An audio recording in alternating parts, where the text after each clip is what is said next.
Number 20. I keep thinking I haven't described my card you get paid with good enough, so I'm going to try it again.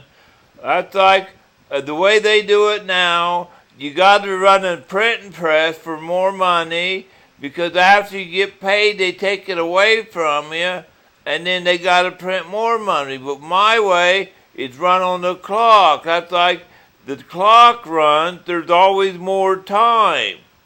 Like there's more time in the future, and so you get paid with the clock. There's more time in the future, and an indefinite amount of time in the future, so there's an indefinite amount of money in the future. That's like you get paid by the hour. So in an hour from now, if you worked at McDonald's, you get paid 60% of $100 an hour, and you know there's going to be an hour from now. So you know that there's going to be an hour from now, so you know that hour is going to be there. You know there's an hour from now, unless the world comes to an end and you don't have anything to worry about. But you know there's going to be an hour from now, and you know that hour is going to be here. So that hour is going to be in here, so you know that money is going to be there. But unless they run that printing press, your money might not be here. But unless your boss sells that hamburger, that money might not be there.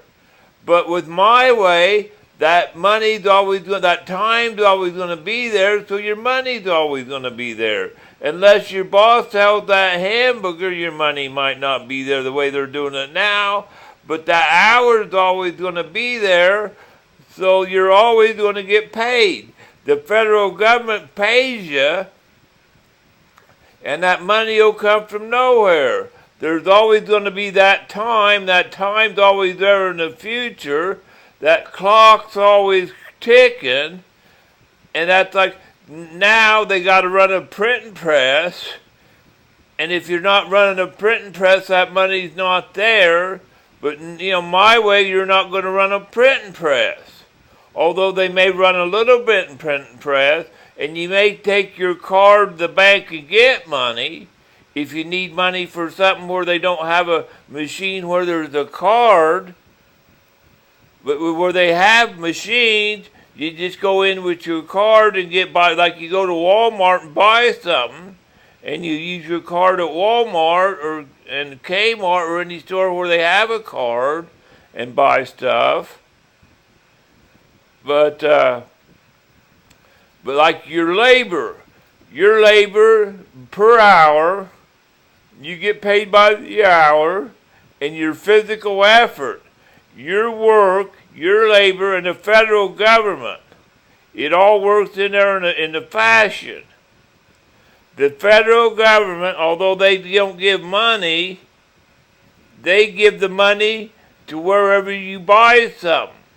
The federal government credits the bank. When you work, the federal government puts money in a bank, and then whoever, when the federal government credits the bank that money, and then whenever you buy something, wherever you buy it, they get credited the money. It all gets done electronically in a switchboard in a computer. It all gets done electronically without money ever actually passing hands. The federal government wouldn't even have to print the money. It's all done electronically. But, so there's never really any money printed anymore. It'll all be done electronically, just with a blink of an eye. You do your job, the federal government acknowledges that you did labor for somebody, you did physical work, and it ought to get paid for what you did. If you did something, you ought to get paid for it. And in compensation, you ought to get something rather than money, so you go to Walmart and get a pair of shoes for the labor you did at McDonald's, or a shirt, or a car, if you worked long enough, and then, or go on vacation, or whatever you want. You get to exchange physical labor for whatever you want, an hour for hour. It's better than an hour for hour, because you may work an hour and get $100 or 100 hours worth of stuff. Thank you, bye.